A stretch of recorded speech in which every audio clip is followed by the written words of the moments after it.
Hi Stardust. I thought because we enjoyed our whole class reading sessions so much, I would carry them on in this way, and I'll keep putting up these videos and you can watch them, and I'll also put our whole class reading questions, our Vipers questions, on the web page for us, so you can answer them in your English books in your reading sessions. So okay, we left the story last time with having Malfoy tricked Ron and Harry into a midnight duel and trying to get them caught by by Filch and expelled, which didn't quite happen. So now we're on chapter 10, Halloween. Malfoy couldn't believe his eyes when he saw that Harry and Ron were still at Hogwarts next day, looking tired but perfectly cheerful. Indeed, by next morning, Harry and Ron thought the meeting the three-headed dog had been an excellent adventure, and they were quite keen to have another one. In the meantime, Harry filled Ron in about the package that seemed to have been moved from Gringotts to Hogwarts, and they spent a lot of time wondering what could possibly need such heavy protection. "It's either really valuable or really dangerous," said Ron. "Or both," said Harry. But as all they knew for sure about the mysterious object was that it was about 2 inches long, they didn't have much chance of guessing what it was without further clues. Neither Neville or Hermione showed the slightest interest in what lay underneath the dog and the trapdoor. All Neville cared about was never going near the dog again. Hermione was now refusing to speak to Harry and Ron, but she was such a bossy know-it-all that they saw this as an added bonus. All they really wanted now was a way of getting back at Malfoy, and to their great delight, just such a thing arrived with the post about a week later. As the owls flooded into the great hall as usual, everyone's attention was caught at once by a long, thin package carried by 6 large screech owls. Harry was just as interested as everyone else to see what was in this large parcel, and was amazed when the owls soared down and dropped it right in front of him, knocking his bacon to the floor. They had hardly fluttered out of the way when another owl dropped a letter on top of the parcel. Harry ripped open the letter first, which was lucky because it said, "Do not open the parcel at the table. It contains your new Nimbus 2000, but I don't want everybody knowing you've got a broomstick, or they'll all want one. Oliver Wood will meet you tonight on the Quidditch pitch at 7 o'clock for your first training session. Professor M. McGonagall." Harry had difficulty hiding his glee as he handed the note to Ron to read. "A Nimbus 2000, Ron moaned enviously. "I've never even touched one."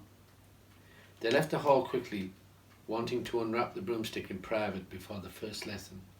But halfway across the entrance hall, they found the way upstairs barred by Crabbe and Goyle. Malfoy seized the package from Harry and felt it. "That's a broomstick," he said, throwing it back to Harry with a mixture of jealousy and spite on his face. "You'll be for it this time, Potter. First years aren't allowed them." Ron couldn't resist it. "It's not any old broomstick," he said. "It's a Nimbus 2000.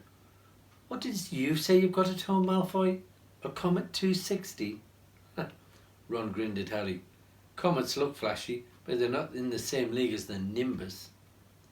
"What would you know about it, Weasley? You couldn't afford half the handle," Malfoy snapped back. "I suppose you and your brothers have to save up, twig by twig." Before Ron could answer, Professor Flitwick appeared at Malfoy's elbow. "Not arguing, I hope, boys," he squeaked. "Potter's been sent a broomstick, Professor," said Malfoy quickly. Yes, that's right," said Professor Flitwick, beaming at Harry. "Professor McGonagall told me about the special circumstances, Potter, and what model it is." "A Nimbus 2000, sir," said Harry, fighting not to laugh at the look of horror on Malfoy's face. "And it's really thanks to Malfoy here that I've got it," he added. Harry and Ron headed upstairs, smothering their laughter at Malfoy's obvious rage and confusion. "Well, it's true," Harry chortled as they reached the top of the marble staircase. "If he hadn't stolen Neville's Remember-All, I wouldn't be in the team." "So I suppose you think that's a reward for breaking rules?" came an angry voice from just behind them. Hermione was stomping up the stairs, looking disapprovingly at the package in Harry's hand. "I thought you weren't speaking to us," said Harry. "Yes, don't stop now," said Ron. It's doing us so much good." Hermione marched away with her nose in the air. Harry had a lot of trouble keeping his mind on his lessons that day. He kept wandering up to the dormitory where his new broomstick was lying under his bed, or straying off to the Quidditch pitch where he'd been learning to play that night. He bolted his dinner that evening without noticing what he was eating, and then rushed upstairs without Ron to unwrap the Nimbus 2000 at last. "Wow," Ron sighed as the broomstick rolled onto Harry's bedspread. Even Harry, who knew nothing about the different brooms, thought it looked wonderful. Sleek and shiny, with a mahogany handle, it had a long tail of neat, straight twigs and Nimbus 2000 written in gold near the top. As 7 o'clock drew nearer, Harry left the castle and set off towards the Quidditch pitch in the dusk. He had never been inside the stadium before. Hundreds of seats were raised in stands around the pitch so that the spectators were high enough to see what was going on. At either end of the pitch were 3 golden poles with hoops on the end. They reminded Harry of the little plastic sticks Muggle children blew bubbles through, except these were 50 feet high. Too eager to fly again to wait for Wood, Harry mounted his broomstick and kicked off from the ground. What a feeling! He swooped in and out of the goalposts, then sped up and down the pitch. The Nimbus 2000 turned wherever he wanted at his lightest touch. "Hey Potter, come down!" Oliver Wood had arrived. He was carrying a large wooden crate under his arm. Harry landed next to him. "Very nice," said Wood, his eyes glinting. "I see what McGonagall meant. You really are a natural. I'm just going to teach you the rules this evening. Then you'll be joining team practice 3 times a week." He opened the crate. Inside were 4 different sized balls. "Right," said Wood.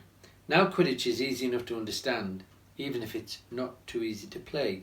There are 7 players on each side. 3 of them are called chasers."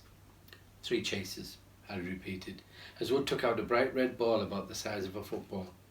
"This ball's called the quaffle," said Wood. "The chasers throw the quaffle to each other and try to get it through at one of the hoops to score a goal. 10 points every time the quaffle goes through one of the hoops. Follow me?" "The chasers throw the quaffle and put it through the hoops to score," Harry recited. "So, that's sort of like basketball on broomsticks with six hoops, isn't it?" "What's a basketball?" said Wood curiously. "Never mind," said Harry quickly. "Now, there's another player on each side who's called the keeper.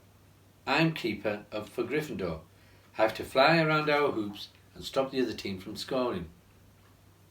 3 chasers, 1 keeper, said Harry, who was determined to remember it all. "And they play with the quaffle." "Okay, got that. So what are they for?" He pointed at the 3 balls left inside the box. "I'll show you now," said Wood. "Take this." He handed Harry a small club, a bit like a rounder's bat. "I'm going to show you what the bludgers do," Wood said. "These 2 are the bludgers." He showed Harry 2 identical balls, jet black and slightly smaller than the red quaffle. Harry noticed that they seemed to be straining to escape the straps holding them inside the box. "Stand back," Wood warned Harry. He bent down and freed one of the bludgers. At once, the black ball rose high in the air and then pelted straight at Harry's face. Harry swung at it with the bat to stop it breaking his nose and sent it zigzagging away into the air. It zoomed around their heads and then shot at Wood, who dived on top of it and managed to pin it to the ground. "See?" Wood panted, forcing the struggling bludger back into the crate and strapping it down safely. "The bludgers rocket around trying to knock players off their brooms. That's why you have 2 beaters on each team. The Weasley twins are ours. It's their job to protect their side from the bludgers and try to knock them towards the other team. So, think you've got all that?" 3 chasers try and score with the quaffle. The keeper guards the goalposts. The beaters keep the bludgers away from their team, Harry reeled off. "Very good," said Wood. Have the bludgers ever killed anyone?" Harry asked, hoping he sounded offhand. "Never at Hogwarts. We've had a couple of broken jaws, but nothing worse than that. Now the last member of the team is the Seeker. That's you. and you don't have to worry about the quaffle or the bludgers, unless they crack your head open. Don't worry, the Weasleys are more than a match for the bludgers. I mean, they're like a pair of human bludgers themselves. Wood reached into the crate and took out the fourth and last ball. Compared with the quaffle and the bludgers, it was tiny, about the size of a large walnut. It was bright gold and had little fluttering silver wings. "This," said Wood, "is the golden snitch. And it's the most important ball of the lot. It's very hard to catch because it's so fast and difficult to see. It's the seeker's job to catch it. You've got to weave in and out of the chasers, beaters, bludgers and quaffle to get it before the other team's seeker, because whichever seeker catches the snitch wins his team an extra 150 points. So they nearly always win. That's why seekers get fouled so much. A game of Quidditch only ends when the snitch is caught, so it can go on for ages. I think the record is 3 months. They had to keep bringing on substitutes so the players could get some sleep." Well, that's it. Any questions? Harry shook his head. He understood what he had to do all right. It was doing it that was going to be the problem. "We won't practice with the snitch yet," said Wood, carefully shutting it back inside the crate. "It's too dark. We might lose it. Let's try you out with a few of these." He pulled a bag of ordinary golf balls out of his pocket, and a few minutes later he and Harry were up in the air, Wood throwing the golf balls as hard as he could in every direction for Harry to catch. Harry didn't miss a single one, and Wood was delighted.